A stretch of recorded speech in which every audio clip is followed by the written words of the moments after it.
الشیطان اللعین الرجیم بسم اللہ الرحمن الرحیم ان اللہ و ملائکۃ یصلون علی النبی یا ایھا الذین آمنوا صلوا علیہ وسلموا تسلیما۔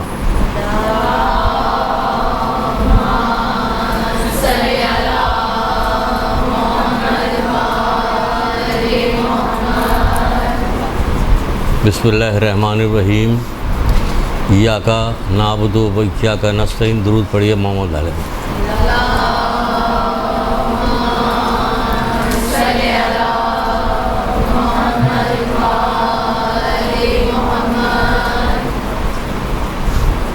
رسول خدا صلی اللہ علیہ وآلہ وسلم نے فرمایا، جب نام لے تو درود پڑھیے۔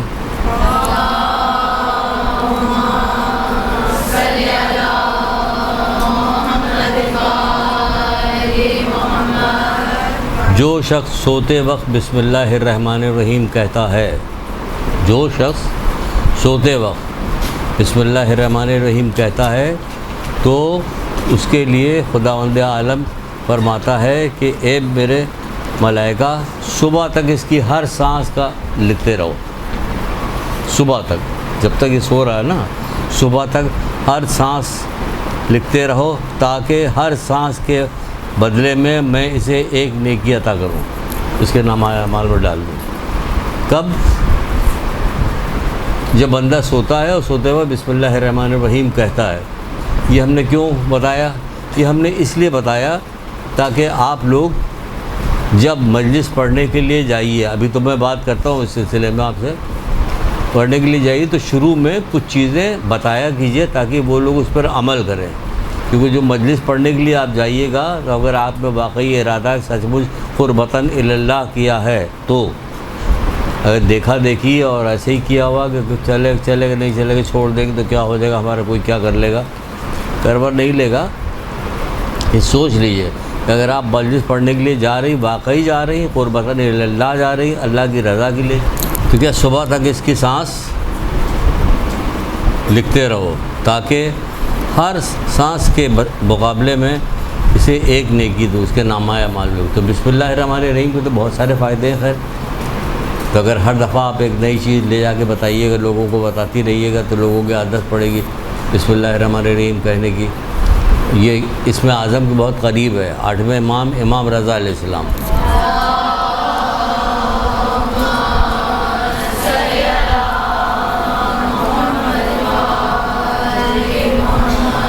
آپ فرماتے ہیں کہ بسم اللہ اسم اعظم الہی میں سے اتنا قریب ہے جتنا آنکھ کی سفیدی سے سیاہی قریب ہے۔ اسم اعظم یعنی آپ نے بسم اللہ کی تسبیح پڑھی، کوئی کام آپ نے کیا، پوری تسبیح پڑھ کے پوری نہ جانے کتنے ہزار گناہ معاف ہو جاتے ہیں۔ بسم اللہ الرحمن الرحیم کے پڑھنے سے کتنے ہزار گناہ معاف ہوتے ہیں۔ ہر کام کی ابتدا بسم اللہ الرحمن الرحیم سے کیجیے۔ بہرحال یہ ہم نے شروع میں آپ کو اس لیے بتایا تاکہ آپ اپنی عادت ڈالیے اور آپ تلاش کیجئے چیزیں کہ ہم جب شروع میں جا کے مجلس پڑھنے کے لیے بیٹھیں تو کوئی نہ کوئی ایسے اذکار بتائیں لوگوں کو، لوگوں تک پہنچے، کیونکہ دجالی زمانہ آ چکا ہے، زمانہ آخری زمانہ خراب زمانہ آ گیا ہے، تو اس میں فتنے بہت سارے ظاہر ہو رہے ہیں۔ جیسے کہ دجالی فتنوں میں سے ایک فتنہ ہے کہ بے پردگی کا فتنہ ہے، گانے بجانے کا فتنہ ہے، سمجھے، حرام غذا کھانے کا فتنہ ہے۔ یہ سب اس زمانے میں بہت زیادہ یہ ساری چیزیں ہوں گی، تو وہ یہ زمانہ آ چکا ہے اس وقت۔ اس میں بتایا جا رہا ہے کہ بسم اللہ الرحمن الرحیم پڑھیے۔ پھر کہا جا رہا ہے رسول خدا صلی اللہ علیہ وآلہ وسلم ارشاد فرماتے ہیں،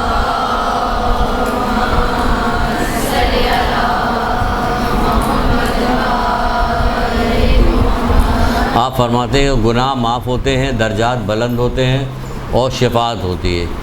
کیسے؟ جب مجھ پہ زیادہ سے زیادہ درود پڑھا جاتا۔ خاموش ہے آپ، وہ کہہ رہے تھے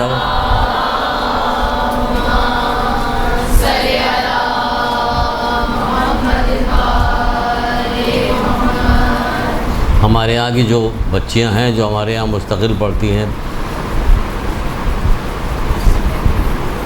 تو وہ چھوٹی چھوٹی بات پہ، ذرا سی بات ہوئی، ان کو اشارہ ملا، انہوں نے درود پڑھا، ان کو اشارہ ملتا ہے وہ درود پڑھتے، کیونکہ معلوم ہے کہ درود پڑھنے کے بہت زیادہ فائدے ہیں۔ ہم نے تو صرف ایک حدیث سنائی کہ رسول اللہ کہتے ہیں کہ جو مجھ پہ زیادہ سے زیادہ درود پڑھو، کیونکہ صلوات پڑھنے سے گناہ معاف ہوتے ہیں، درجات بلند ہوتے ہیں اور شفاعت نصیب ہوتی ہے۔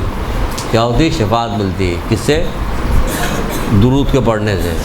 جب آپ مجلس پڑھنے کے لیے جائیے گا تو درود کی پوری کتاب ملتی ہے، تو کتاب خریدیے گا، اس میں سینکڑوں درود کی وہ ہوگی، وہ آپ بتایا کیجیے درود پڑھیے، درود پڑھتے ہوئے۔ اور مجلسوں میں جو بیٹھتی ہیں خواتین، وہ عادی ہوتی ہیں درود پڑھنے کی، اللہ کے فضل و کرم سے وہ عادی ہوتی ہیں درود پڑھنے کی، تو ان کو جب نئی درود کی تسبیحات بتائیے گا تو اس سے ان کو فائدہ ہوگا، خوشی ہوگی، مزہ آئے گا۔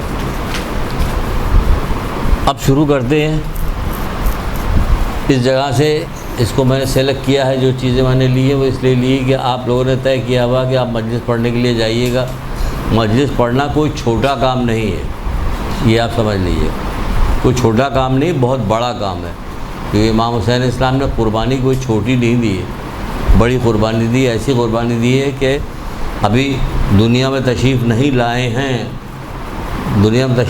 ہیں، حضرت آدم پیدا ہوئے اور جب انہوں نے آسمان پہ نام دیکھنا شروع کیا ہے، اور جب امام حسین اسلام کا نام آیا تو دل بہت زیادہ غمگین ہو گیا، تو جبریل سے پوچھنے لگے کہ اے جبریل، یہ کون سا نام ہے کہ جس کی وجہ سے میرا دل بہت غمگین ہو رہا؟ تو جبریل نے بتایا کہ یہ آخری نبی کا نواسا ہوگا، تو یہ اسی طرح کربلا کے میدان میں دشمنوں کو ہاتھوں بھوکا پیاسا 3 دن کا شہید کیا جائے گا۔ تو یہ ساری چیزیں جب بتائی تو حضرت جبریل اس قدر حضرت جبریل نے گریہ کیا، اور حضرت آدم نے، کہ جیسے کوئی بوڑھی ماں جو ہے اپنے جوان بیٹے بھی گریہ کرتی ہے۔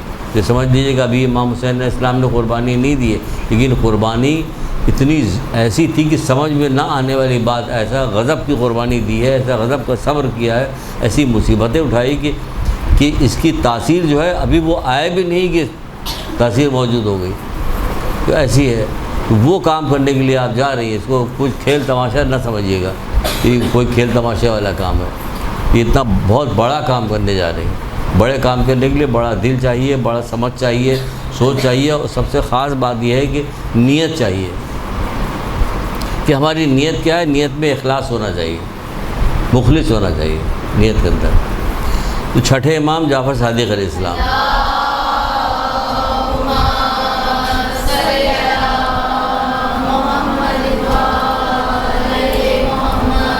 اللہ کی نگاہ میں قدر و منزلت کتنی ہے اس کی، یہ اب یہ بتاتے ہیں تاکہ آپ کو پتہ چلے کہ آپ جو کام کرنے کے لیے جا رہی ہیں، ہاں واقعی اس کی بہت زیادہ قدر و منزلت ہے، بہت زیادہ بڑا کام ہے، تو ہمیں دل لگا کے اس پہ کام کرنا ہوگا۔ کیا فرماتے ہیں کہ خداوند عالم کے چند فرشتے ہیں جو اس بات پر مقرر ہیں کہ روئے زمین پہ پھرتے رہیں۔ جب ان کا گزر ایسی گروہ کے پاس سے ہوتا ہے جو محمد آل محمد کا ذکر کر رہے ہوتے ہیں، وہ آپس میں کہتے ہیں کہ ایک دوسرے سے کہتے ہیں کہ بس ہمارا مطلب مل گیا ہے، اب رک جاؤ یہیں پہ۔ جہاں محمد آل محمد کا ذکر ہو رہا تھا وہاں رک جاتے، چنانچہ وہ بیٹھتے ہیں اور اس گروہ کے ساتھ شریک ہوتے ہیں۔ جب گروہ منتشر ہوتا ہے جاتا ہے تو کیا اس میں سے جو کوئی بیمار ہوتا ہے اس کی وہ عیادت کرتے ہیں، جو مر جاتا ہے اس کے جنازے میں شرکت کرتے ہیں، جو گم ہو جاتا ہے اس کی جستجو کرتے ہیں، تلاش میں رہتے ہیں کہ کہاں کون فرشتے، اس کے کب۔ جو آپ لوگ جو مجلس پڑھنے کے لیے جائیے گا وہاں جو لوگ جمع ہوں گے، جب سب لوگ بیٹھیں گے، بیٹھ کے ذکر محمد آل محمد کر رہے ہوں گے، تو اس حوالے سے یہ بات ہوگی۔ تو اللہ تعالیٰ بھیج رہا تبھی تو جا رہے ہیں لوگ، اس کے بغیر تو نہیں جا رہے ہیں۔ جنازے میں شرکت کرتے، اگر کوئی غائب ہو جاتا تو اس کی جستجو کرتے ہیں، کون؟ یہ فرشتے۔ دوسری جگہ پر امام جعفر صادق علیہ السلام ہی فرماتے ہیں،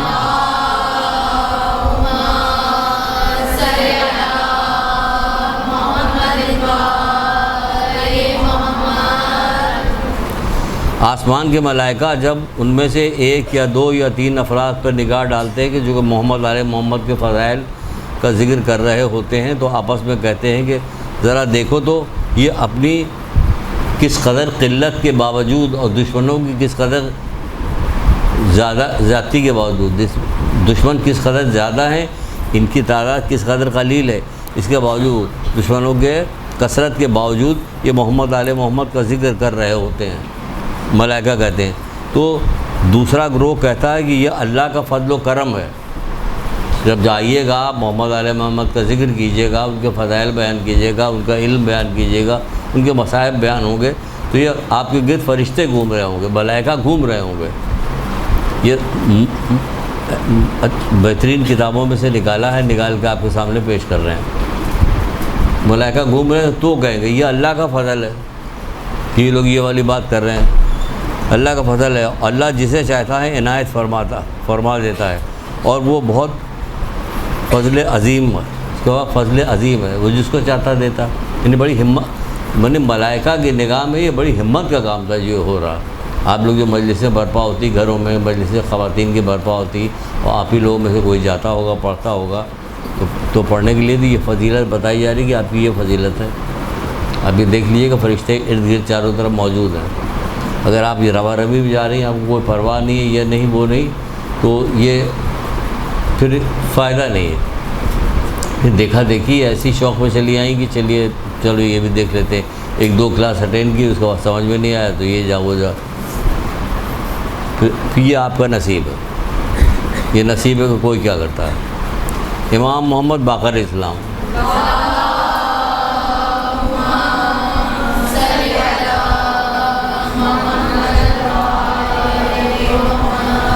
شروع میں سب ایسے ہی حدیثیں ہم آپ کو سنا رہے ہیں جس سے آپ کو پتہ چلے کہ ہاں یہ واقعی بڑا کام ہے، کہ ائمہ جو ہیں اس سلسلے میں کس طرح سے کس انداز میں بات بتا رہے ہیں، تاکہ آپ کو اندازہ ہو کہ کتنا بڑا کام ہے اور آپ کو کس طرح سے اسے انجام دینا ہے۔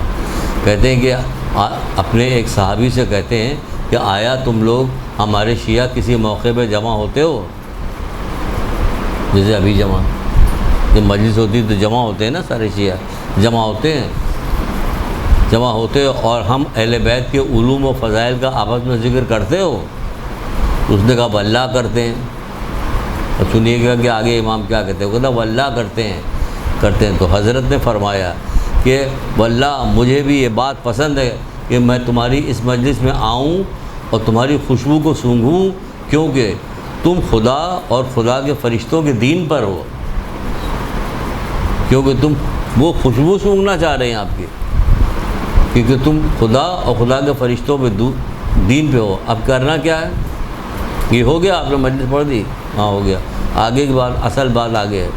کرنا کیا؟ اب حرام چیزوں سے پرہیز کر کے عبادت خدا میں کوشش کرو، حرام چیزوں سے پرہیز کر کے عبادت خدا میں کوشش کرو، اور ہماری مدد کرو کہ ہم تمہاری شفاعت کے خواہاں ہیں۔ حرام چیزوں سے پرہیز کر کے عبادت خدا میں کوشش کرو، کوشش کر کے ہماری مدد کرو کہ ہم تمہاری شفاعت کے خواہاں ہیں، ہم تمہاری شفاعت چاہتے ہیں۔ لیکن آپ دیکھ لیجئے کہ سب کچھ اوپر کر رہے ہیں، ذکر خدا کر رہے ہیں، سب کچھ کر رہے ہیں، لیکن نیچے وہ ایک لائن بتا رہے ہیں کہ حرام چیزوں سے پرہیز کرو اور عبادت خدا میں کوشش کرو۔ یعنی آپ مجلس پڑھنے لگی تو چھوڑنے کی، آپ شیعہ ہیں، 1,24,000 انبیاء اور 14 معصومین کے ماننے والی ہیں آپ کی حیثیت بالکل الگ ہے، جدا ہے۔ آپ کو یہی چیز آگے جا کے، ابھی میں بتاتا چل رہا ہوں، آگے جا کے آپ کو یہی چیز مجلس میں پڑھ کے سمجھانا ہے لوگوں کو کہ تمہاری حیثیت ہے رسول خدا صلی اللہ علیہ وآلہ وسلم۔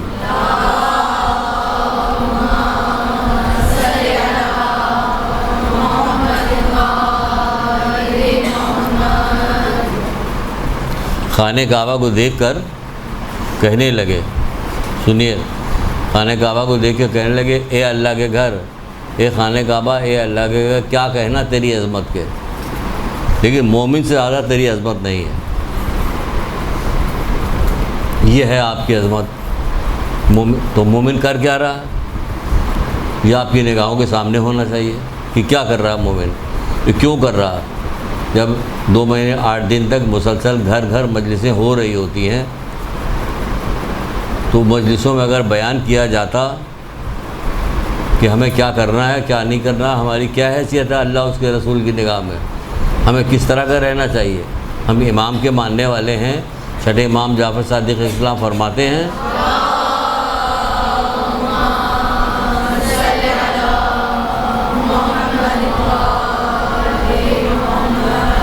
ہمارے لیے زینت بنو، ننگوار نہ بنو ہمارے لیے۔ تو کیا معاشرے میں آپ چلتی پھرتی ہیں، دیکھتی ہیں معاشرے میں کیا ہو رہا ہے، یہ کیا ہو رہا ہے اور کیوں ہو رہا ہے۔ کبھی حضرت زینب سلام اللہ علیہ نے اتنا بہترین چیز یہ مجلس برپا کر کے دکھایا ہے، ایسی چیز چلائی ہے، اس سے کہ ہمارے یہاں تو ایک ایک فرد پڑھا لکھا ہونا چاہیے، ایک ایک فرد جو ہے اس کو ایک ایک چیز معلوم ہونی چاہیے، حرام حلال سے سختی کے ساتھ پرہیز کرنا چاہیے۔ ہمارے یہاں کہ کوئی شیعہ آپ کو نہ ملے ایسا جو حرام حلال سے پرہیز نہ کرتا ہو، کوئی شیعہ نہ ملے آپ کو ایسا جو حجاب میں نہ ہو، داڑھی میں نہ ہو، یعنی ہر اچھا کام کرتا ہے کیونکہ شیعہ ہے وہ، کیونکہ جب سے پیدا ہوا تب سے مجلس سے سن رہا ہو، بار بار تکرار کے ساتھ سنتا رہتا تو عادت پڑ جاتی، لیکن جب کچھ سنائی گا نہیں تو کیا کرے گا، کیا کرے گا، وہی کرے گا جو ابھی ہو رہا۔ مجلس صاحب نے پڑھا، آپ نے ہلکا پھلکا آخر میں مصائب بیان کیے، وہ تو گریہ تو کریں گے کیونکہ ان کے دل میں اللہ تعالیٰ نے محبت ڈالی ہوئی ہے، محبت ڈالی ہوئی تو ان کو تو رونا آئے گا، وہ رو دیا، آپ سمجھیے میری مجلس پوری ہو گئی۔ باقی اوپر کا کام تو چھوڑ دیا آپ نے، اوپر کا کام جو کرنا تھا وہ چھوڑ دیا آپ نے۔ اوپر کے کام میں دلچسپی اس لیے نہیں کہ خود ٹھیک ہونا پڑے گا، جب کسی کو نصیحت کیجیے گا تو پہلے خود ٹھیک ہوئیے گا نا، پہلے خود ٹھیک ہونا پڑے گا۔ چھٹے امام کی ایک اور روایت سنیے۔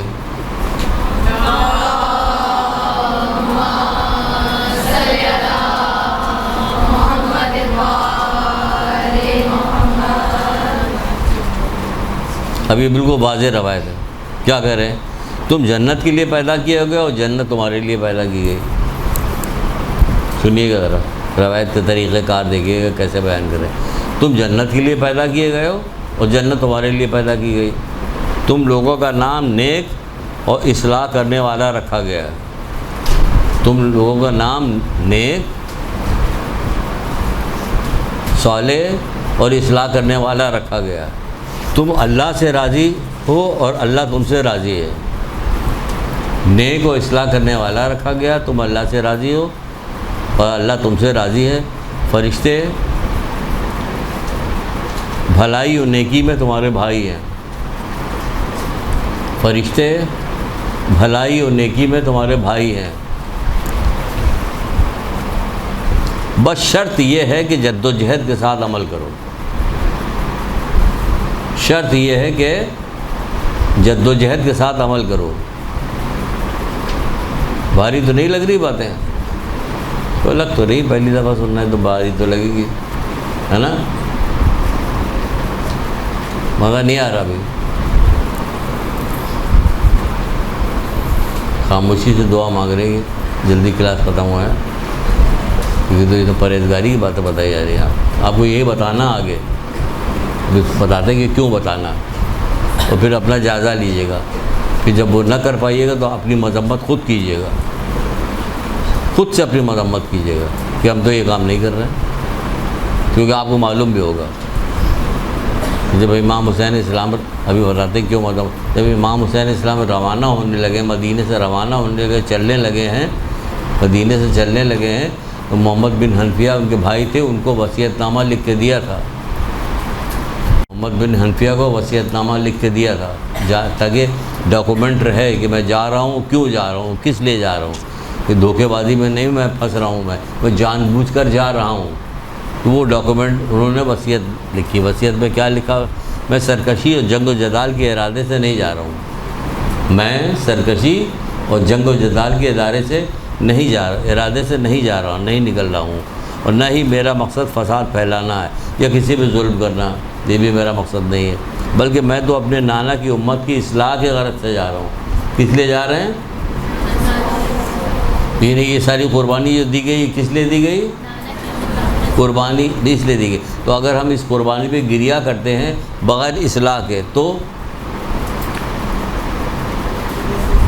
میں اپنی نانا کی امت کی اصلاح کے غرض سے جا رہا ہوں۔ تو یہ جو اصلاح کی غرض سے آ رہے ہیں، نانا کی امت کی اصلاح کی غرض سے نکلا ہوں، میرا غرض فقط امر بالمعروف اور نہی عن المنکر ہے، اور اپنے آباء و اجداد کی پیروی ہے۔ امر بالمعروف اور نہی عن المنکر کے نکلنے، اصلاح کے لیے جا رہے۔ 6 مہینے کا بچہ جو شہید ہو رہا ہے وہ امر بالمعروف کے لیے شہید ہو رہا، کہ نانا کی امت کی اصلاح کے غرض سے شہید ہو رہا، ورنہ اور تو کسی غرض سے یہاں آئے نہیں ہیں۔ نانا کی امت کی اصلاح کے لیے آئے ہیں، تو کیا کیا کام ہو رہا، کیسا کیسا ظلم ان لوگوں نے برداشت کیا ہے، اس کی کوئی انتہا ہے؟ کوئی بعض جگہ تو لوگ سوچنے سے بھی معوف ہو جاتے ہیں کہ ہم سوچ نہیں سکتے کہ امام حسین علیہ السلام نے، ان کے رفقا نے، ان کے رشتہ داروں نے، ان کے بھانجے بھتیجوں نے کیسی قربانی دی، سوچ میں نہیں آتی بات کہ کس قدر قربانی دی، کس کام کے لیے؟ اس کام کے لیے، دین محمدی کے لیے، نانا کی امت کے لیے۔ تو اگر آپ بتائیے کہ نانا کی امت اگر اتنی ساری قربانی دینے کے بعد بھی اور سب کچھ جانتی بھی ہے، گریہ بھی کرتی ہے، روتی بھی ہے، سب سمجھتی ہے، اس کے باوجود اصلاح نہیں کرتی اپنا، تو کیا کہا جائے گا؟ اور کون کرے گا؟ یہ بار بار مجلسیں پڑھنے والیاں کریں گی۔ جب بار بار کہی جائے گی، بات بار بار کہی جائے گی تو فکر پیدا ہوتی ہے، کیونکہ آپ اپنی آنکھوں سے دیکھ رہی ہیں۔ جیسے کہ حضرت علی علیہ السلام ایک جگہ فرماتے ہیں، کیا فرماتے ہیں؟ کون فرماتا ہے؟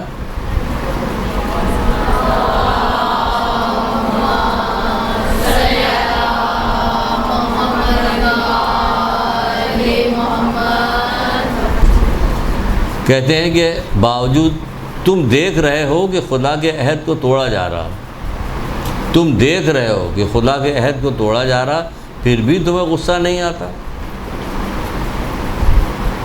تم دیکھ رہے ہو کہ خدا کے عہد کو توڑا جا رہا، پھر بھی غصہ نہیں آتا، حالانکہ اپنے باپ دادا کے عہد کے ٹوٹنے پہ تم بہت شدید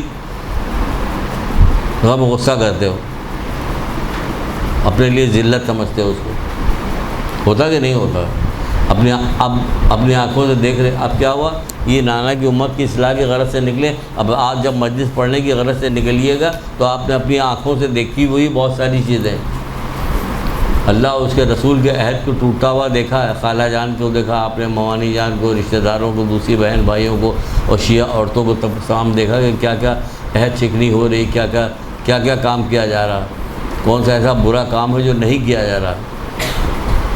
تم دیکھ رہے ہو، مولا کہتے ہیں کہ تم دیکھ رہے ہو کہ اللہ کے عہد کو توڑا جا رہا، پھر بھی تو وہ بیٹا نکلا۔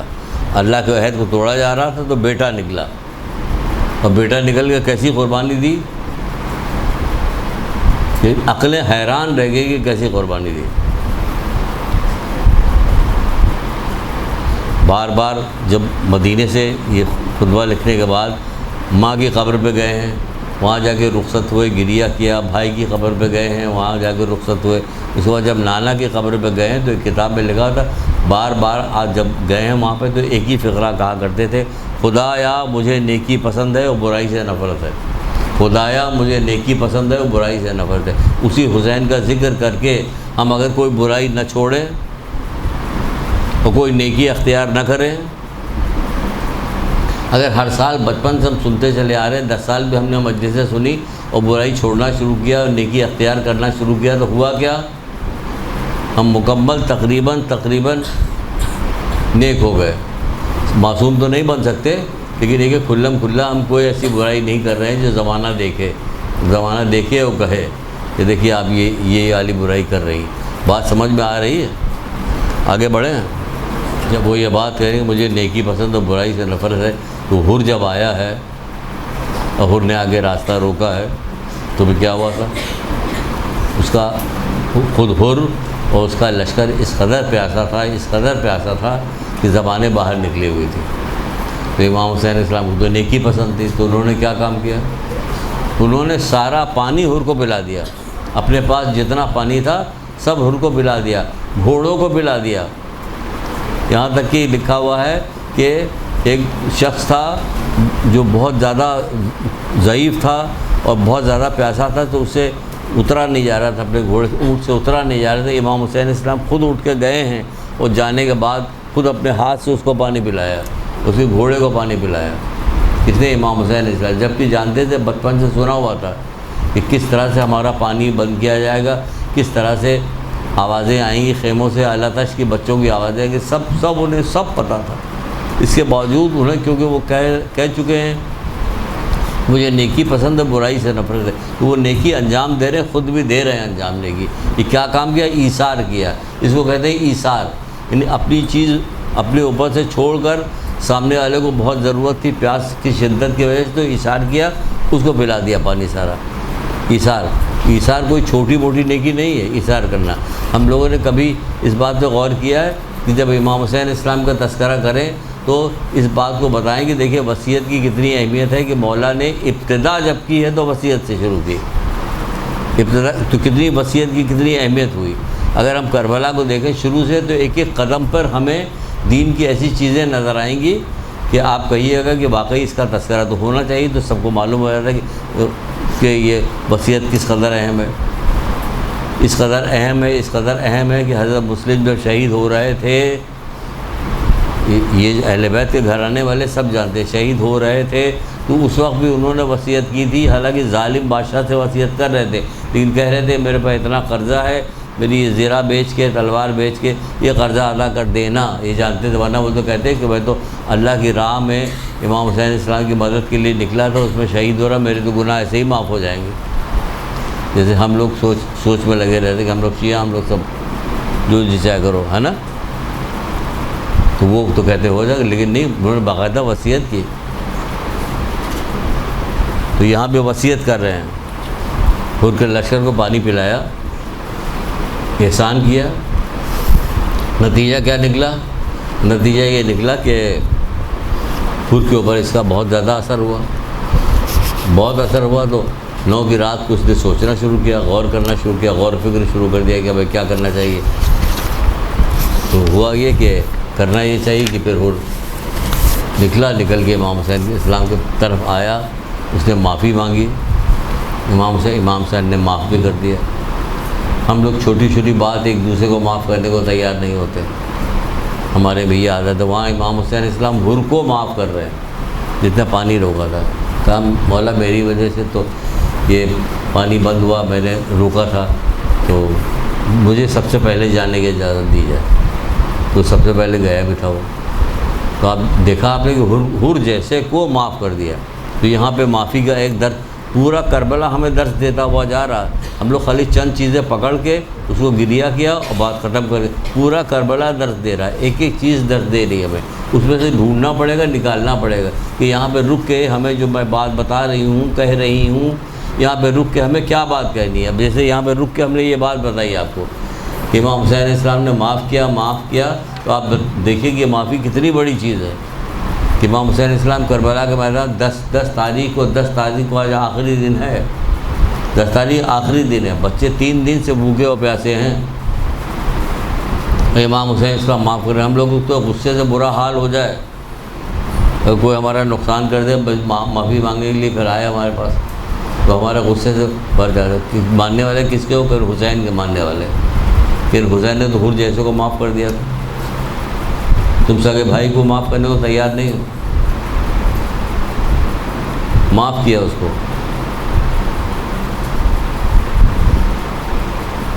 جبکہ پانی بند کیا تھا، سب کچھ کیا تھا، لیکن اسے معاف کیا۔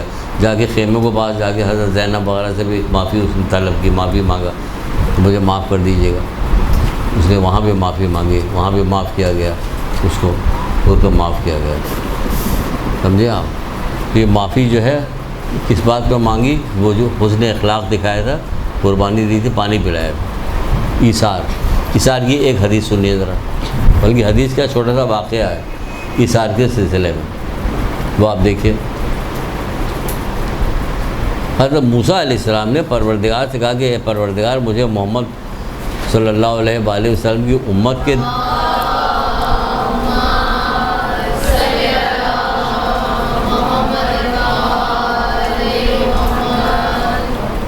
درجات ہیں، وہ تو ذرا دکھا دیں،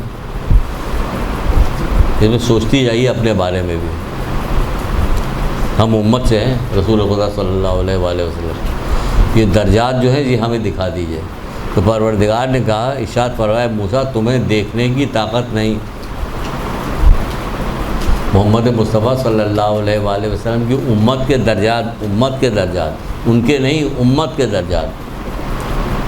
تو پروردگار نے کہا کہ اے موسیٰ تمہیں دیکھنے کی طاقت نہیں ہے، یعنی کیا ہے جو تم نہیں دیکھ پاؤ گے؟ دیکھنے کی طاقت نہیں ہے، البتہ تمہیں ان کے جلیل اور عظیم منزلوں میں سے صرف ایک منزل دکھاتا ہوں، جس کی وجہ سے میں نے انہیں تم پر اور اپنی دوسری تمام مخلوقات پر فضیلت عطا کی ہے۔ صرف ایک چیز دکھا دیں، چنانچہ حضرت موسیٰ کی نظروں کے سامنے سے ملکوت و سماوات کے پردے سب ہٹا دیے گئے تو انہوں نے اس منزلت کے نور کو خداوند عالم سے قرب کو ملاحظہ فرمایا تو قریب تھا کہ حضرت موسیٰ کی جان ہی نکل جاتی. جو منزلت تھی، جو نور تھا، جو حضرت پروردگار کا قرب تھا، وہ ایسا تھا کہ قریب تھا کہ حضرت موسیٰ کی جان ہی نکل جاتی. تب حضرت موسیٰ نے کہا، بارگاہ یزدی میں عرض کیا کہ پروردگار، تو نے انہیں کس بنا پر اس قدر بزرگی عطا کی ہے؟ کیا وجہ تھی جو تو نے یہ بزرگی انہوں نے دی ہے؟ تو خداوند عالم نے کہا کہ اس خوبی کی وجہ سے جو مجھے سب سے زیادہ پسند ہے، اور وہ ہے ایثار. وہ خوبی جو مجھے سب سے زیادہ پسند ہے اس کی وجہ سے دی، کیونکہ وہ ہے ایثار. اے موسیٰ، ان میں سے جو کوئی بھی میرے پاس اس حالت میں آئے گا کہ اس نے اپنی زندگی کا کچھ وقت اس پہ صرف کیا ہوگا تو میں اس کا حساب لینے سے مجھے شرم آئے گی. ایثار، ہماری زندگیوں میں ایثار کا کہیں گزر ہے؟ تو ہمیں ایثار کے بارے میں پتہ ہی نہیں. اگر کسی عام آدمی سے پوچھا جائے ایثار بتاؤ، کبھی ایثار کیا؟ پتہ ہی نہیں. اگر جو بھی اس حالت میں آئے گا مجھے اس کا حساب لینے میں مجھے شرم آئے گی. اللہ شرمائے گا. ایثار کو اتنا پسند کرتا، اور میں اسے بہشت میں وہ مقام عطا کروں گا جو وہ چاہے گا. اتنی بلند چیز ہے. اور آپ دیکھیے کہ ابھی کربلا شروع ہوئی ہے، اور وہ کون سا کام کیا ہے جو پروردگار کو سب سے زیادہ پسند ہے؟ ایثار. وہ امام حسین اسلام نے کیا. دوسرا کام کون سا کیا؟ معاف کر دینا. معافی. مولا کہتے ہیں کہ تم معاف کرو تاکہ تمہیں معاف کیا جائے. معاف کرو، لوگوں کو معاف کرو. نہ ہمارے یہاں معافی کا جذبہ ہے، نہ ایثار کا جذبہ. دونوں میں سے کچھ بھی نہیں. نہ کوئی چیز کبھی بتائی گئی، نہ ایثار بتایا گیا، نہ معافی بتایا گیا. ایثار احسان کی انتہا ہے. ایثار جو ہے احسان کی انتہا ہے. امام حسین اسلام کی اس اخلاق کی وجہ سے کیا حضرت نے غور فکر کیا. غور فکر کرنے کے بعد ہوا کیا؟ دوزخی سے جنتی بن گیا. حضرت کا کیا مقام ہوتا ہے اگر یہ اس طرح سے نہ آتے؟ وہ غور فکر رات بھر ٹہلتے رہے. بیٹے نے پوچھا، کیا بابا کیا حال ہے، کیا کر رہے ہیں؟ کہ میں جنت اور دوزخ کے درمیان ٹہل رہا ہوں. بعد سے نے کہا کہ ہم تو سمجھتے تھے تم سے زیادہ شجاع کوئی بھی نہیں ہے کوفے کے اندر، کہ تمہاری آج کیا حالت ہے؟ کہا میں دوزخ اور جنت کے درمیان ٹہل رہا تھا. کیا کر رہا تھا؟ غور کر رہا تھا. اب دیکھیے جب غور کر رہا آیا تو آپ پھر لگ گئی اس کے پیچھے کی غور کیا چیز ہے، تاکہ ہم سامعین کو بتائیں گے غور کیا ہے. غور پہ حدیثیں ڈھونڈنا شروع کیا آپ نے، حدیثیں نکالی اور بتائی لوگوں کو غور فکر کرو. بہت ہم صرف ایک حدیث سناتے ہیں آپ کو کہ دیکھیے کتنی اچھی امام حسن علیہ السلام کی.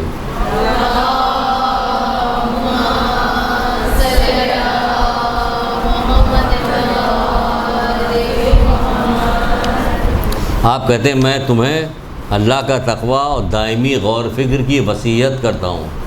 میں تمہیں اللہ کا تقویٰ اور دائمی غور فکر کی وصیت کرتا ہوں، کیونکہ غور فکر ہر اچھائی کے ماں باپ ہے. کیونکہ غور فکر ہر اچھائی کے ماں باپ ہے. ہم لوگ اپنے جذبات کی بنیاد پہ کام کرتے ہیں، غور فکر نہیں کرتے. کیونکہ غور فکر ہر اچھائی کی ماں باپ ہے.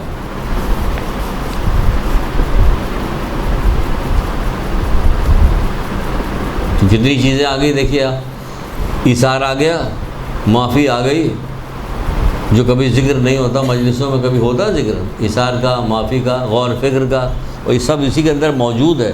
آپ جب چلیے گا کربلا کے واقعات پڑھنا شروع کیجیے گا تو آپ کو خود نظر آئے گا، اچھا یہ بھی ہے، یہ بھی بیان کریں گے، یہ بھی بیان کریں گے، یہ بھی بیان کریں گے. سب کی چیزیں نکالیے تاکہ وہ مجلس کہلائے گی، کمپلیٹ مجلس کہلائے گی. وہ کہا جائے گی اس کی مجلس میں چلیں، یہ ہمیشہ اچھی باتیں بتاتی ہے اور پوری مکمل طریقے سے اچھے طریقے سے مجلس پڑھتی ہے. جو مجلس پڑھنے کا حق ہے، کیا حق ہے ابھی وہ بھی 2 لفظوں میں بتاتے ہیں. ٹھیک ہے، ابھی سن لیجیے. لیکن ہمارے پاس تو اس کی عادت نہیں پڑھنے پڑھانے کی. تو جس کی وجہ سے یہ نہیں ہوتا. ابھی اتنی چیزیں بتا چکے آپ کو. ایثار ہم نے بتایا آپ کو. وصیت کے باب کو پڑھیے گا کہ جو وصیت کر کے مرا وہ ایسا مرا جیسے شہید مرا. جو بغیر وصیت کے مرا وہ اس طرح سے مرا جیسے جاہلیت کے موت مر گیا. تو دیکھیے امام حسین صاحب چلے تھے, وصیت کر کے چلے تھے.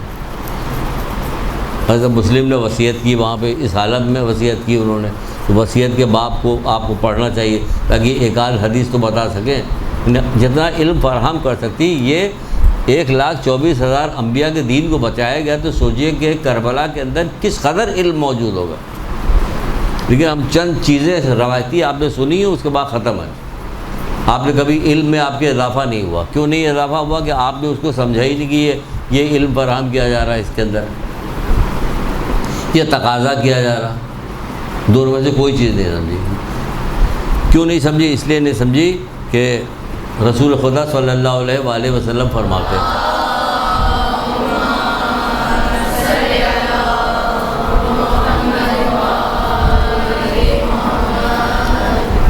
تم 2 قسم کے نشے نے تمہیں مدہوش کر دیا.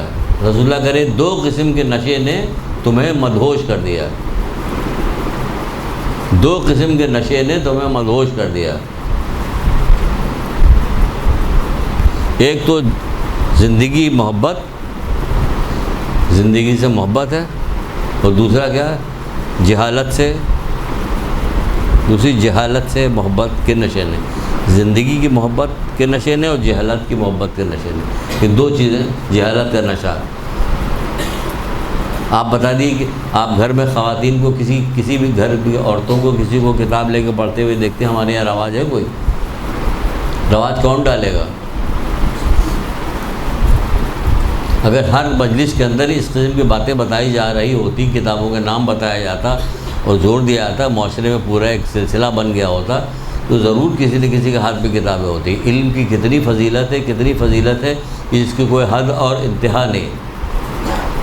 علم کی فضیلت کی کوئی انتہا نہیں کہ سمندر کی مچھلیاں, زمین کے چوپائے, آسمان کی مخلوق تمام کے تمام جو ہے کیا کام کرتے ہیں؟ کہتے ہیں طالب علم کے لیے جو ہے مغفرت کی دعائیں مانگتے ہیں. طالب علم کے لیے فرشتے اپنے پر بچھاتے ہیں. اس کے لیے طالب علموں کے لیے, یا گھر میں لیٹا ہو یا کہیں بھی ہو, اس کو ہر وقت ثواب ملتا ہے پڑھنے والے کو. اگر پڑھتا ہوا مر گیا, اس دنیا سے چلا گیا, تو ایسا مرا جیسے شہید مرا.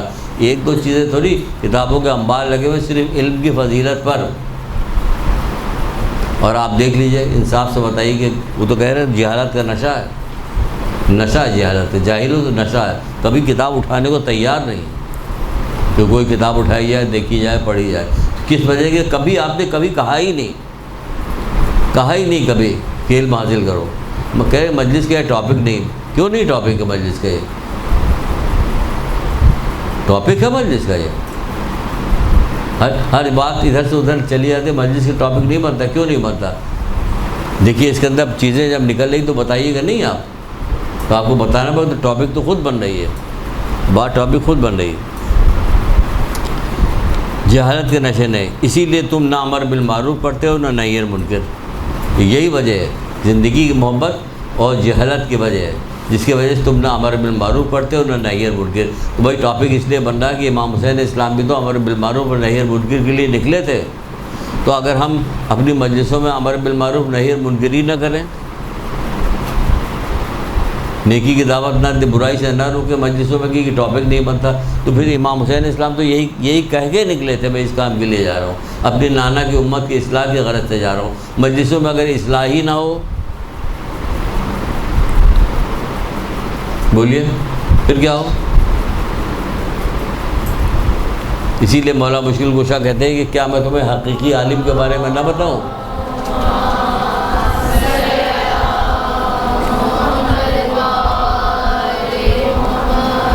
تو حقیقی عالم بتاتے کون ہے؟ کہ صحیح معنوں میں حقیقی عالم وہ ہے جو اللہ کی نافرمانی کو لوگوں کے لیے مزین کر کے پیش نہ کرے, اور انہیں عذاب الہی سے بے خوف اور اللہ کی رحمت سے مایوس نہ کرے. نہ عذاب الہی سے بے خوف کرے, نہ اللہ کی رحمت سے مایوس کرے, دونوں میں سے کوئی کام نہ کرے. اور گناہوں کو سجا کے پیش نہ کرے, یعنی گناہ کے بارے میں بات ہی نہیں کرتا, سجا کے پیش کرنا ہے کہ بات ہی نہیں کرتا. اور عذاب الہی سے نہ بے خوف بنا دیا, سب کے سب بے خوف ہیں۔ اچھا آپ انصاف سے بتائیے کہ بے خوف ہے نہیں کہ کیا آپ اس بات پہ کہ یقین کر سکتی ہیں کہ فلاں لوگ 4 عورتیں بیٹھی ہوئی تھی وہاں غیبت نہیں ہوئی؟ ہوئی ناممکنات میں سے۔ تو عذاب الہی سے بے خوفی ہو گئی کہ نہیں ہو گئی؟ غیبت نہ ہو، جھوٹ نہ ہو، کسی کی مذمت نہ کی جا رہی ہو، کسی کے راز فاش نہ کیے جا رہے ہوں، ایسا ہو سکتا ہے؟ نہیں ہو سکتا۔ کیا ہمارے یہاں اگر شادی بیاہ ہو تو ایسا ہو سکتا ہے کہ اس کے اندر جو اسراف نہ ہو؟ زیادہ سے زیادہ لوگ دکھانے کی کوشش کرتے، قرضہ ادھار لے کر بھی دکھانے کے لیے، ہوتا ملاتا کچھ نہیں اس دکھانے سے۔ جس کے دل میں جو آپ کی وقت ہوتی ہے آپ کی کردار کی وجہ سے وہی رہتی ہے، اس سے بڑھتی نہیں ہے ذرا برابر بھی۔ لیکن دیکھیے کتنا اسراف ہوتا ہے اور کس قدر شدید مذمت ہے اسراف کی، لیکن ہوتا ہے، اسراف ہوتے دکھانے کے لیے ہو رہا ہوتا ہے۔ تو کیا ہے یہ ہے کہ امر بالمعروف نہیں ہوتے، امر بالمعروف نہیں کریں تو آپ کی نماز روزے جو ہے نا بس سمجھ جائے گی، بس ایسا ہی ہے۔ بنی اسرائیل کا ایک واقعہ ہے کہ اللہ تعالیٰ نے کسی شہر کو تباہ کرنے کے لیے 2 فرشتے بھیجے۔ اللہ تعالیٰ نے کسی شہر کو تباہ کرنے کے لیے 2 فرشتے بھیجے۔ وہ 2 فرشتے آئے تو انہوں نے دیکھا کہ اس شہر میں رات کو، آدھی رات کو ایک آدمی ہے جو عبادت کر رہا ہے، گریہ ازاری کر رہا ہے اور رو رہا ہے، اللہ تعالیٰ سے مناجات کر رہا ہے۔ ان میں سے ایک فرشتہ جو تھا وہ اللہ تعالیٰ کی طرف واپس گیا، اور واپس جانے کے بعد وہ کہنے لگا کہ پروردگار وہاں تو ایک آدمی ہے، گریہ کر رہا ہے، رو رہا ہے، عبادت میں مصروف ہے، تو کہ جو کہا ہے وہ کرو، جو کہا ہے وہ کرو، الٹ دو۔ جب شہر میں پہنچا تو فلاں بندے کو تیری بارگاہ میں دعا کرتے ہوئے اور گریہ زاری کرتے ہوئے پایا، ارشاد ہوا کہ تمہیں جو حکم دیا گیا اسے انجام دو، کیونکہ یہ شخص وہ ہے، کیونکہ اس کا چہرہ غصے سے بگڑتا نہیں، میری نافرمانی کرتے ہوئے جب لوگوں کو دیکھتا ہے تو اس کا چہرہ جو ہے غصے سے نہیں بگڑتا۔ تو اس کی وجہ سے اللہ تعالیٰ اتنا ناراض ہوا کہ اس کو بھی اسی کی پوری بستی پلٹ دو، اس کے ساتھ پلٹ دو، پلٹ دی گیا، کیونکہ اس نے امر بالمعروف نہی عن المنکر نہیں کرتا تھا۔ اس کا چہرہ غصے میں میری رضا کے حصول کے لیے گناہ گاروں کے بارے میں کبھی نہیں بگڑتا، یعنی لوگوں کو گناہ کرتے ہوئے دیکھتا ہے، اسے کوئی تکلیف نہیں ہوتی، اللہ کی نافرمانی کرتے ہوئے تکلیف نہیں ہوتی، آرام سے خدا حافظ کہہ کے چلے جاتے ہیں ایک دوسرے سے، خوب غیبتیں ہو گئی، خوب چغلی ہو گئی، خوب مزے آ گئے، اب اس کو چائے وائے بھی اچھا بیان چلتے ہیں، وہ بیان چلی گئی، پھر جب واپس پڑھنی ٹیلی فون پہ بات ہوئی تو پھر ہو گئی، دیکھا اور کیا کہہ رہی تھی اس وقت تمہارے سامنے، اب ٹیلی فون پہ بات کی جا رہی، بتائی جا رہی کہ اس نے یہ کہہ رہے تھے، بالکل بھی ڈر نہیں لگتا، ذرا برابر ڈر نہیں لگتا۔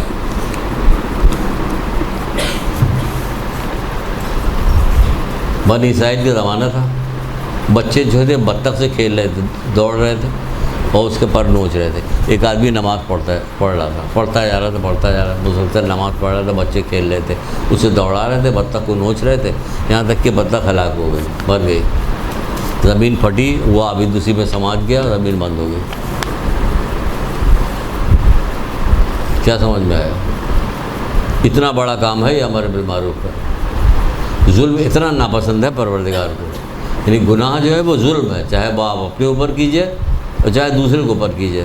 جب ابو ذر غفاری کو جلا وطن کیا گیا تو ان سے کسی نے پوچھا کہ آپ مجھے کچھ نصیحت کر کے جائیے، تو ابو ذر غفاری نے نصیحت میں یہی کہا تھا، جس سے محبت کرتے ہو اس میں ظلم نہ کرنا۔ اس نے کہا ہماری تو سمجھ میں نہیں آئی بات کہ جس سے محبت کرتے ہو اس سے ظلم نہ کرنا، کہ جب تم کوئی گناہ کرتے ہو تو اس کا خامیازہ تمہیں کو بھگتنا پڑے گا، کہ تم اپنے اوپر ظلم کر رہے ہو۔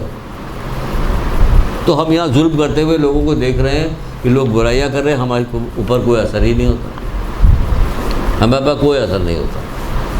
تو یہ وہ اثر ایسا لے کے چلے تھے کہ 6 مہینے کے بچے کو کٹوایا انہوں نے، اپنے بھتیجے کو، بھائی کی نشانی کو، ایک نشانی تھی بھائی کی نشانی کو گلے لگایا حضرت قاسم کو، اس قدر روئے کہ دونوں چچا بھتیجے بے ہوش ہو گئے۔ لیکن کیا ہوا کہ دین کے اوپر قربان کر دیا۔ کڑیا جوان 18 سال کا کڑیا جوان حضرت علی اکبر کو دین کے اوپر قربان کر دیا، اسی امر بالمعروف و نہی عن المنکر کے لیے جا رہا ہوں میں۔ کیا کہ نہیں کیا؟ جوان بھائی کو، اپنے 32 سال کے بھائی کو کیا کیا؟ وہ بھی قربان ہو گئے جا کے، سارے اصحاب قربان ہو گئے جا کے۔ کیا کیا کتنا مشکل ترین کام کیا ہے کہ ہم لوگ سنتے سنتے چلے آئے ہیں تو عادی ہو گئے سننے کے، لیکن اگر آپ سنیے غور کیجیے تو سمجھ میں بات آتی نہیں ہے کہ کوئی آدمی ایک دن میں اتنے مصائب اٹھا سکتا ہے، اور اٹھاتے رہے اختیار رکھنے کے باوجود بھی کہ سارا اختیار تھا، سب کر سکتے تھے، وقتی طور پہ کہہ دیتے کہ ہاں ہم نے تو بیعت کر لی، چلو چھٹی کرو، چلو آج مدینے چلتے، وہاں جا کے پھر مکر جاتے پانی وانی پی کے کھانا وانا کھا کے، لیکن نہیں، ان کو قیامت تک کے لیے کام کرنا تھا کہ کتنی مصیبتیں جھیلی انہوں نے امر بالمعروف نہی عن المنکر کے لیے۔ زیارت اربعین میں چھٹے امام جعفر صادق علیہ السلام ارشاد فرماتے ہیں،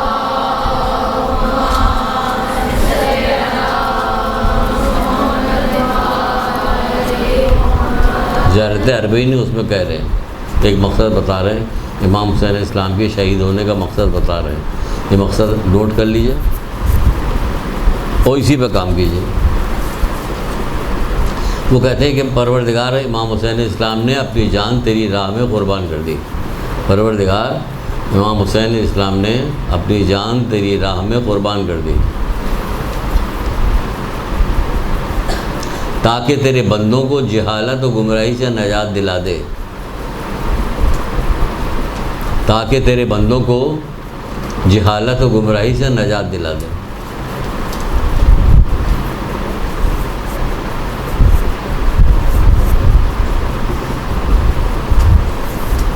پروردگار امام حسین، اب سنیے، لکھ لیا، اب دیکھیے، ذرا دیکھیے سمجھیے، پروردگار امام حسین علیہ السلام نے اپنی جان تیری راہ میں قربان کر دی تاکہ تیرے بندوں کو جہالت اور گمراہی سے نجات دلا دے۔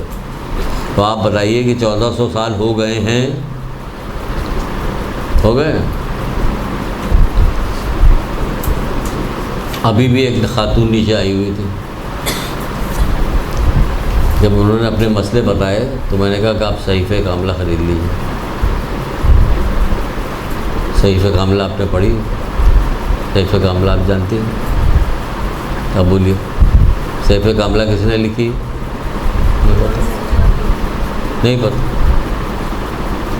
یہ کربلا میں خون اور آگ کا دریا پار کرتے ہوئے مدینے جب پہنچے تو وہاں جانے کے بعد آپ کے لیے کتاب لکھی تھی صحیفہ کاملہ، وہ کسی کے پاس ہے نہیں، کسی نے پڑھی نہیں۔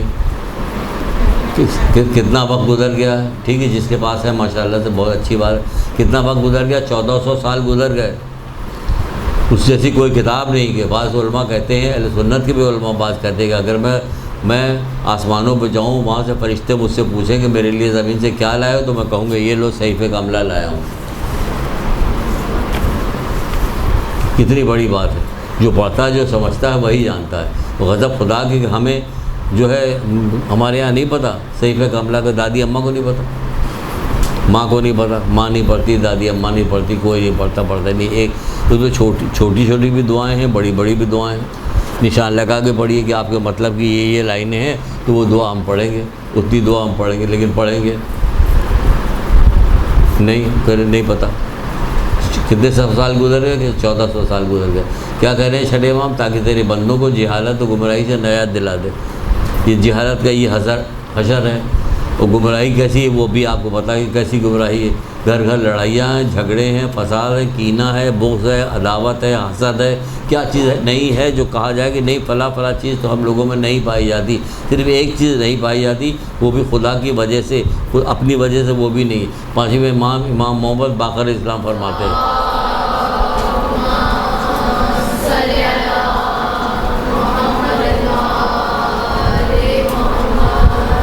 وہ کہتے ہیں کہ تمہارے دل میں ہم اہل بیت کی جو محبت ہے، تم کیا سمجھتے ہو یہ تمہارا کارنامہ ہے؟ اس کا کارساز اللہ تعالیٰ ہے۔ چلیے اب بولیے، آپ نے کیا کیا؟ اس کا کارساز اللہ تعالیٰ ہے، وہ محبت ڈال دی، تو اب اس محبت کے حوالے سے آگے بڑھو، وہ تمہارا کارنامہ ہوگا۔ محبت تو اس نے ڈال دی، آنکھ میں بینائی تو اس نے دے دی، اب ہم وہ کام کریں جس چیز کو دیکھنے کو کہا وہ دیکھیں ہم، اور جس چیز سے منع کیا اسے نگاہیں پھیر لیں، تو یہ ہمارا کارنامہ ہوگا۔ بینائی ہمارا کارنامہ نہیں، وہ تو اللہ تعالیٰ نے دی ہے۔ تو دیکھا آپ نے، کہا جائے تاکہ جہالت سے نجات دلا دے، جہالت اور نافرمانی سے نجات دلا دے۔ 1400 سال ہو گیا اس کام کو کیے ہوئے، انہیں نسلاً بعد نسل گزرتے ہوئے چلے جا رہے ہیں، اور نسلاً بعد نسل جاہل بھی ہیں۔ مزے کی بات تو یہ ہے کہ نسل بعد نسل نہ کوئی شرم ہے، نہ کوئی حیا ہے، نہ کوئی بتانے کو تیار ہے، نہ کوئی ڈانٹنے کو تیار ہے، نہ کوئی تنبیہ کرنے کو تیار ہے، نہ مجلسوں میں خوبصورت انداز میں پڑھنے کو کوئی تیار ہے کہ پڑھے اس طرح سے پڑھے کہ سامنے والے کو برا بھی نہ لگے۔ آپ تو کلاس لے رہی ہیں، آپ کو تو یہاں پہ ٹریننگ دی جا رہی ہے، تو یہاں سخت بات بھی کہی جائے گی۔ آپ جب مجلس پڑھنے کے لیے جائیے گا تو ایسے تھوڑی کوئی سخت ہو، آپ بڑی حکمت کے ساتھ، خوبصورتی کے ساتھ ان کو باتیں بتائیے گا جس سے وہ اس پہ عمل کریں۔ یہ 1400 سال گزر گیا، ابھی تک جاہل ہی ہیں، ابھی تک گمراہ کے گمراہی ہیں۔ پتہ ہے تو غیبت ہو، چغلی ہو، بغض ہو، عداوت ہو، حسد ہو، ایک دوسرے کے بلاج بغض للہ ہو، خام خواہ کے لیے جلن ہو، تو یہ جو ہے وہ سب چل رہی ہے، ابھی ویسی چل رہی ہے جیسے ہونی ہے، جبکہ یہ اس سے ہمارا کوئی واسطہ نہیں ہوتا۔ اگر ہم نے اس کو چھپایا کس چیز سے وجہ سے ہوا، آپ نے دنیا کی مال و دولت سے چھپایا ہوا، اس کو چھپایا ہوا۔ کوئی ہمیں برا نہیں کہتا کہ ہم بہت پیسے والے آدمی ہیں، لیکن اس سے کچھ نہیں فرق پڑتا۔ رسول خدا صلی اللہ علیہ وآلہ وسلم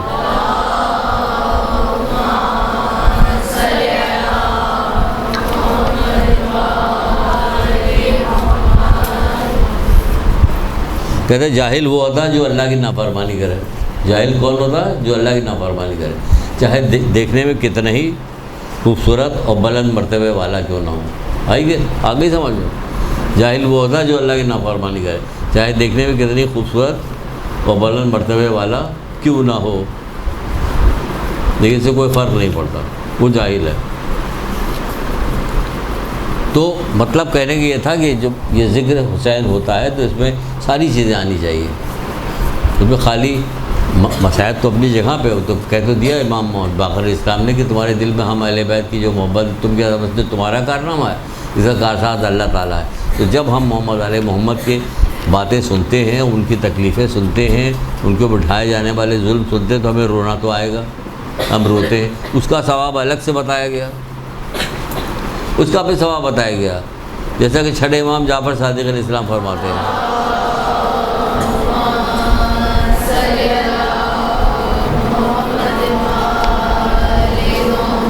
جس کے سامنے ہمارا ذکر کیا جائے اس کی آنکھ سے آنسو نکل آئے تو اللہ تعالیٰ اس کے چہرے کو آتش جہنم اس کے اوپر حرام کر دیتا، اس کے چہرے پہ آتش جہنم کو حرام کر دیتا، آنکھ سے آنسو نکل آئے۔ کون مومن ایسا ہوگا دنیا میں جو نہیں رویا ہوگا؟ آج تک کوئی بھی بندہ نہیں ہوگا جو نہیں رویا ہوگا، ضرور رویا ہوگا۔ تو رونا تو بہت دور کی بات ہے۔ ایک صحابی تھے، ایک چھوٹا سا واقعہ سنا کے بس بات کو ختم کرتے ہیں۔ ایک 12 سال کا ایک بچہ تھا جس کا نام عمیر بن جنادہ تھا، انصاری، 12 سال کا بچہ تھا۔ جب سارے لوگ شہید ہو گئے تو وہ بچہ آیا، چند لوگ باقی رہ گئے، تو امام سے کہنے لگا مولا مجھے اجازت دیجیے۔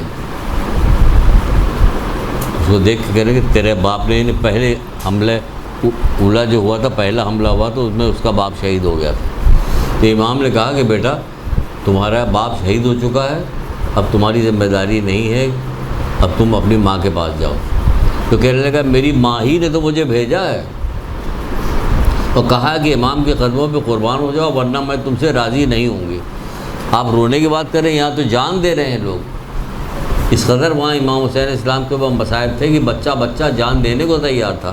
وہ ماں کہہ دی کہ ہم تم سے راضی نہیں ہوں گے جب تک تم امام کے قدموں پہ اپنی جان نہیں دے دو گے۔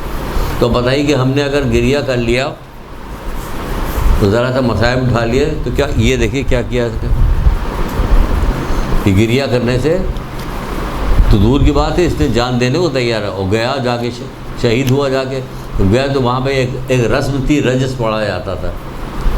جو آتا تھا وہ رجس پڑھتا تھا کہ میں فلاں کا بیٹا ہوں، میں فلاں قبیلے کا رہنے والا ہوں، میں یہ ہوں وہ بچہ اتنا شریف اور نیک تھا۔ اب اس سے بچے کی پرورش کے بچے کے سلسلے میں کتنی اچھی اچھی باتیں ہو سکتی ہیں۔ وہ جا کے کہنے لگا اپنے تعارف میرے لیے یہ کافی ہے، یہ بات میرے تعارف کے لیے بات کافی ہے کہ میرا مولا حسین ہے۔ اللہ اکبر، یہ بات میرے تعارف کے لیے کافی کہ میرا مولا حسین ہے۔ کتنی خوبصورت بات اس نے کی، نہ باپ کا نام لیا، نہ قبیلے کا نام لیا، کچھ بھی نہیں لیا، کہ میرے تعارف کے لیے یہ بات کافی ہے کہ میرا مولا حسین ہے۔ تو اگر ہمارا مولا بھی سچ میں حسین مان لے اور ہے، ہم لوگ مانتے بھی ہیں تو آئیے گریہ بھی کریں اور جہالت کو بھی ختم کرے، تاکہ تیرے بندوں کو جہالت و گمراہی سے نجات دلا دے۔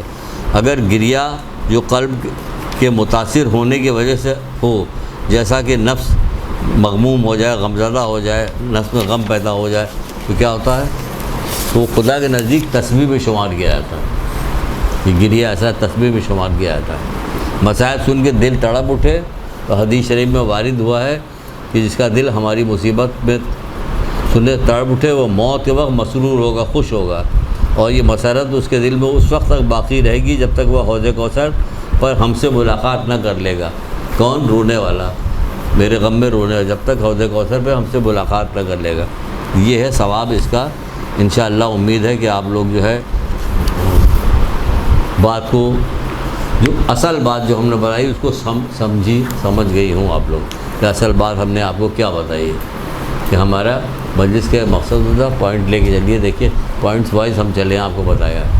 حضرت مسلم جب شہید ہوئے تو امام حسین علیہ السلام نے اس کی بچی کو بلا کے سر پہ ہاتھ پھیر کے کیا کہ جو یتیم ہو جاتے ہیں ان کے ساتھ کیسے شفقت کی جاتی، کیسے محبت کی جاتی، کیا کیا جاتا، وہ بتائے۔ یعنی کربلا میں دیکھیے ہر قدم قدم پہ آپ کو چیزیں ملتی چلی جا رہی، قدم قدم پہ چیزیں مل رہی جو آپ لوگوں کو ایجوکیٹ کر سکے۔ ایک درود پڑھیے محمد آل محمد۔